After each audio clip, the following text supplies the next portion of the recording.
Welcome to another edition of Gamer Logic. I'm Mike Murtis, and today I remember Ninja Gaiden 2.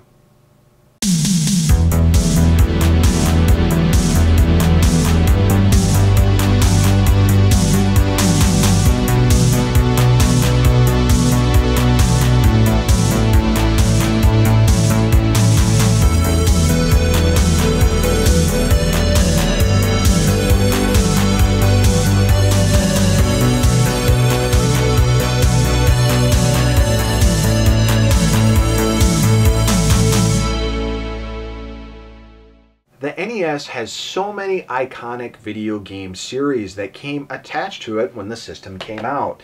Now, obviously, the Castlevania series is one of my favorite game series out there, but another series came out on the Nintendo Entertainment System that I have so much love for, and that is the Ninja Gaiden series. And it's especially a very memorable moment for me in my very early gaming days on the Nintendo Entertainment System, because this very first Ninja Gaiden game that came out on the Nintendo Entertainment System was the first game that my dad bought me, separate from the NES control deck and separate from the Super Mario Brothers game that came with it. And there were so many games that I had the opportunity to play when we first got our NES and rented. But this one was very special to me because I did not see it at any rental stores at the time. And I loved ninjas, and my dad was a big ninja fan. So he got his work bonus for the year. He bought a entertainment stand, like a 27 or 32 inch color Panasonic TV, and he surprised me with a copy of Ninja Gaiden. So I woke up Saturday morning to this really badass ninja packaging in front of my face, and of course I tore it open, jumped into it, and if you haven't played any of the original 8-bit Ninja Gaiden games, you're really missing out. So I hope you will check it out after you hear my memories of the series, and particularly Ninja Gaiden 2. But I love Ninja Gaiden. It was a very, very, very hard game, and I never beat it at the time. So a few years later, we were graced by Ninja Gaiden 2. Now, this was pre-Nintendo Power for me. I'd had no issues in Nintendo Power magazine yet. Maybe one or two of them happened to, fall into my lap at the time. But even if it did not cover Ninja Gaiden on it, at least Ninja Gaiden 2. So imagine my surprise when we go to the video store and we get in there, and here is this very badass looking box, and it says Ninja Gaiden 2, The Dark Sword of Chaos.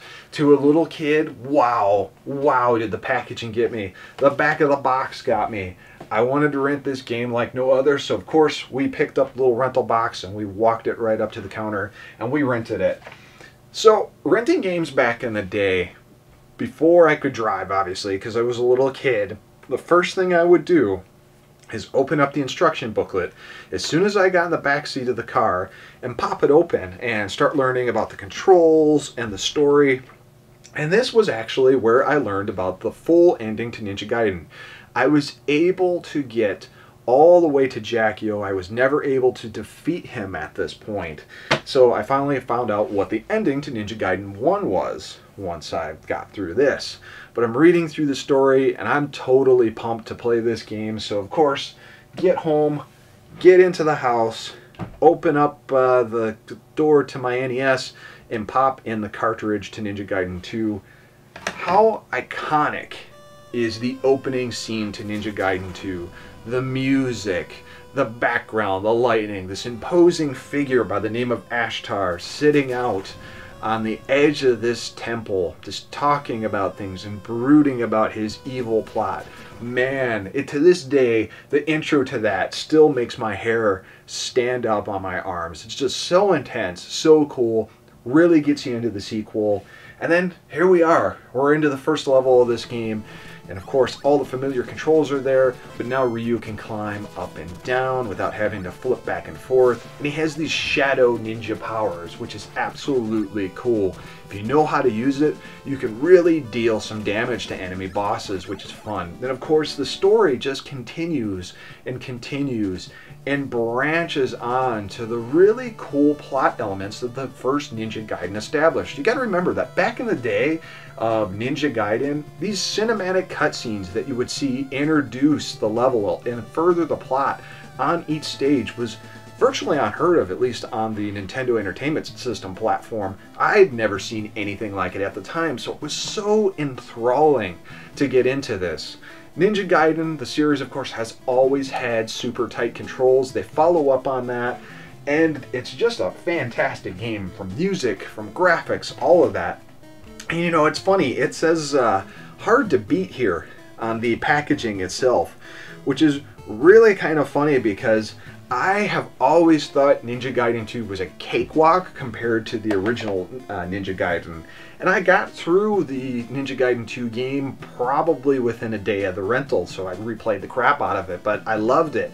I had so much fun with it and enjoyed the levels so much that when we returned Ninja Gaiden 2, it was my objective to beat Ninja Gaiden. Eventually, I finally did. I conquered Jackyo and actually ended up defeating the demon as well.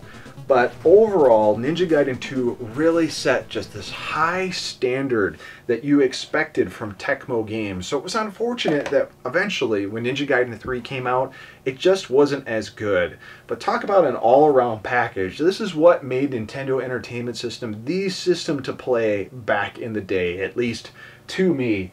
There was a lot of great stuff that came out from Ninja Gaiden 2 as well. Of course, the one that everyone is probably familiar with, and I have such a mint copy of this. I'm so happy to have this. This is the strategy guide to Ninja Gaiden 2 right here from Nintendo Power Magazine. So it's got all these different maps. It's got kind of like some comics and stuff here, some like manga style comics, which is really awesome. Really happy to have that in my collection. And then, of course, my true favorite, because like I said, I am a nut about video game music, Castlevania music, but Ninja Gaiden has tremendous music, and so does the sequel. I have the Ninja Gaiden box set. This is all the original 8-bit music, as well as the arcade version of the original Ninja Gaiden, all on vinyl. So glad to have this. It sounds so good. I love it. But a lot of great memories about Ninja Gaiden 2, and I can just really go back to remembering like the spring weather, I think it was, and running around with super soakers and other stuff. Just a great game. So if you've never checked out any game in the Ninja Gaiden series, highly recommend you check out the first one and the second one. Play the first one first, otherwise you'll really miss the plot twists that come at the end of Ninja Gaiden 2. Well worth checking out. So I hope you guys enjoy this edition of I Remember. If there's any other games you want to see me reminisce about, well, leave it in the comments below, and if I played it, I'll talk about it. I'm Mike Murtis with GamerLogic.net. Thanks for watching.